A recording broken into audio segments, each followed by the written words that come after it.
Tuan-tuan, ini kaedah dalam agama. Agama samawi. Agama samawi. Agama samawi ini sebenarnya satu je. Agama samawi ini Islam.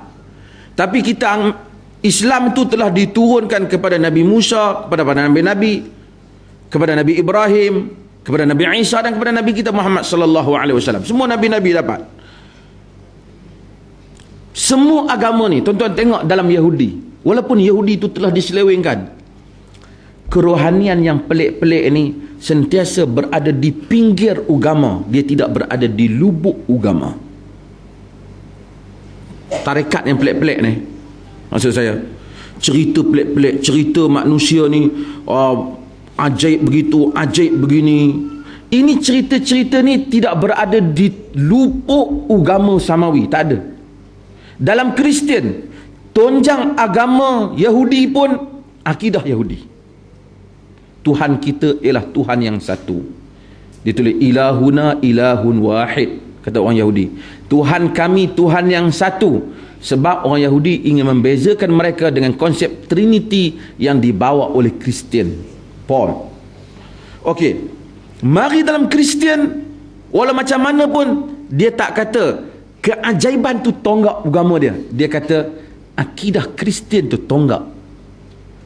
Mari kepada Islam, of course, ni Islam tulis lah. Sebenarnya patutnya semua agama tu sama aja, tapi mereka dah seleweng.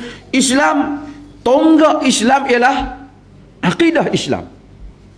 Akidah Islam. Kalau orang tak dapat faham akidah Islam, macam mana dia semayang pun tak diiktiraf. Dia mesti berakidah dengan akidah Islam. Ini tak sama dengan agama yang tidak langit. Buddha umpamanya. Tonggak di dalam ajaran Buddha bukan akidah Buddha. Mana ada akidah Buddha? Kau percaya tonggang langgang lah. Kau percaya, nak percaya apa, kau percayalah Buddha ni. Kau nak percaya Buddha tu tok guru kungfu ke? Kau nak percaya dia duduk bersila tak pernah bangkit? Kau percaya? Betul kau percaya? Kau sembah dia. Tapi tonggak dia, sami dia yang duduk, ada ajaib itu, ada ajaib ni, boleh pergi jumpa dia, kan? Kata boleh ubat ni, ubat itu tasbih besar-besar ni, kan? Penuh tengkok, lebih besar daripada biji getah tu, kan? Kerana tonggak dia kerohanian keajaiban. Hindu pun sama. Kita tak tahu apa ajaran Hindu. Ada percaya tengok sekejap Tuhan dia tangan 8, ada yang jadi gajah, ada kepala 3, ada yang kata ayah pin Tuhan dia, kan? Macam-macam. Dia tak ada akidah, tetapi dia ada amalan yang dianggap unsur-unsur spiritual ini, yang dianggap sebagai trust dia. Kau percaya macam mana pun tak penting, kau percaya agama Hindu sudah. Bila kerohanian yang pelik ni, bila kerohanian itu duduk dalam Islam, dia berada di pinggiran, dia senantiasa ditanya, oh kau ni nak mengamalkan kerohanian, kau ikut Nabi tu pun tidak? Mesti ditanya. Sebab itu ajaran tasawuf dalam Islam ni sentiasa dinilai.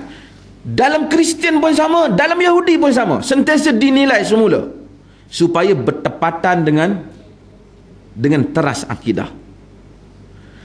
Bila kita pergi ikut satu aliran pengajian, ni sebahagian duk pergi ikut ni, kerana dia tidak jadikan akidah tu teras, tapi teras dia apa dia? Tok guru kita ni boleh jalan tahir. Hari pertama masuk dia cerita, kalau dia tengok kita, dia tahu apa yang ada dalam hati kita. Dia semua cerita benda ajaib. You kena duduk zikir ni 30,000, masuk dalam gelap 5 hari. Ada yang kata tak payah makan daging. Ini macam-macam tarekat. Dia telah menukar rupa agama. Rupa agama terasnya akidah. Pattern yang you buat ni bukan duduk di Islam, ini duduk dalam Hindu dan Buddha. Tuan-tuan faham maksud saya? Supaya tuan-tuan nampak bagaimana kerangka agama tu. Kerangka agama. Bila tuan-tuan pergi ikut, orang ikut satu ajaran, hari pertama ikut, jangan main hak aku ikut ni tok guru aku, dia ajaib. Masuk kedai ambil barang orang tak perasan. misalnya, dia telah tersasar keluar daripada peta ajaran yang sebenar. Ini tuan-tuan nak kena faham. Bila tuan-tuan tengok ni, dan inilah yang berlaku kepada kebanyakan sekarang, yang mana mereka bila nak jadi baik, mula dia nak ikut ajaran apa, nak ikut kerohanian itu dan ini, dia rasa dia nak baiki diri dia. Tuan-tuan tengok sekarang ni muncul berbagai tarikat. Ayah Pin, bukan ada akidah Ayah Pin, tapi yang ada cerita-cerita ajaib Ayah Pin. Tarekat 24,000 watt nu kedahnya. Dia kata tok guru dia kalau pegang lampu menyala. Betul. Dia ramai orang pergi hantar untuk ni, untuk apa, penagih dadah apa. Jadi dia kata boleh. Dia mula dia lali dadah, lah ni dia lali untuk guru tu. Dua kali lali lah, lebih kurang sama. Tapi yang penting tak ada. Dan orang pergi, sebab apa mereka pergi? Dan mereka kata, takkan salah kot saya tengok benda ajaib berlaku. Kita kata, dalam Islam teras dia bukan benda ajaib, terasnya adalah akidah. Mereka salah faham tentang teras Islam itu. Teras Islam tu bukan kau heran dengan perang ajaib. David Copperfield pun ajaib, tapi dia tak benar. Syaitan pun benda pelik, tapi tak benar. Teras Islam akidah. Bila orang tak mengaji, yang kita berkata belajar kembali pada sunnah ni, dia mula pergi, lalu dia senantiasa duk argue dengan kita. Kita punya metod faham lain daripada apa yang dia faham. Dia kata, takkan tok guru saya salah. Masa saya pergi tu, dia tahu awak ni banyak dosa. Dia tahu saya banyak dosa.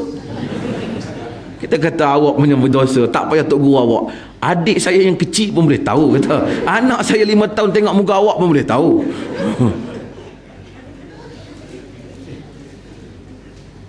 Ini semua kerana salah faham. Sebab tu tuan-tuan, kita bukan pergi, sebagai saya nasihat sebagai orang, bukan pergi belajar fadail amal. Maaf tuan-tuan, bukan pergi belajar perkara yang dianggap cabang daripada usul agama. Belajar usul agama. Agama itu berdiri di atas apa? Agama berdiri di atas akidah. Kalau belajar dengan tok guru dia, tok guru kita ni dia tahu segala-galanya. Itu yang berlaku kepada Al-Arqam. Kita tengok dia meniaga mi dah bagus. Tengok jubah dia pun okey lah. Pakaian seragam ni polis pun ada, tentera pun ada. Tak salah dia nak pakai seragam, walaupun Islam tak pernah menghadkan pakaian seragam. Serban dia pun kita boleh terima lah, walaupun kain tu sebenarnya ialah tudung wanita Turki yang dibuat serban di Malaysia. Dia pergi Turki, orang Turki heran pasal kain itu dipakai oleh wanita Turki. Jordan pun pakai juga sebagai tudung wanita, dan apabila datang ke Malaysia menjadi serban lelaki. Itu mungkin majlis fatwa boleh bincang juga apa hukum. Ini semua. Tetapi bila dia tak ada akidah, dia daripada dulu dia engineer, dia apa, dia tak mempelajari Islam yang dianggap apa itu usul Islam. Sebab itu dalam pengajian sunnah ni kita tekan, apa itu usul, apa itu manhaj kita, apa itu pendirian kita setiap isu. Kita kata simple je, ada dalam Quran, ada dalam sunnah, itu pegangan kita. Jadi bila dia tak ada, dia walaupun dia menyanyi nasyid Quran sunnah, tapi bila dia nak amal, dia kata, abuya kita ni, aku jahit baju raya tak siap, sebut nama dia siap.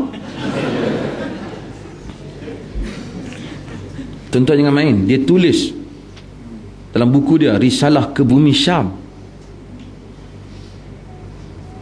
Salah seorang penceramah dia berceramah, apabila kita nak bersolat, ketika kita nak takbir, bukan ikut Nabi, hendaklah membayangkan wajah abuya.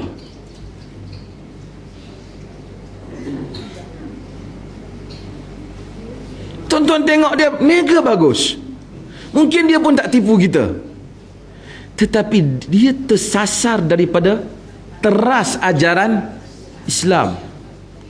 Ramai sami yang bagus juga, tapi dia tersasar. Manusia, hubungan asas manusia dengan Tuhan bukan amalan. Hubungan asas ialah kepercayaan, iman. You betulkan iman, kemudian kita bincang masalah lain. Ini adalah perkara-perkara yang dianggap sebagai teras yang kita sentuh. Wallahu ta'ala alam.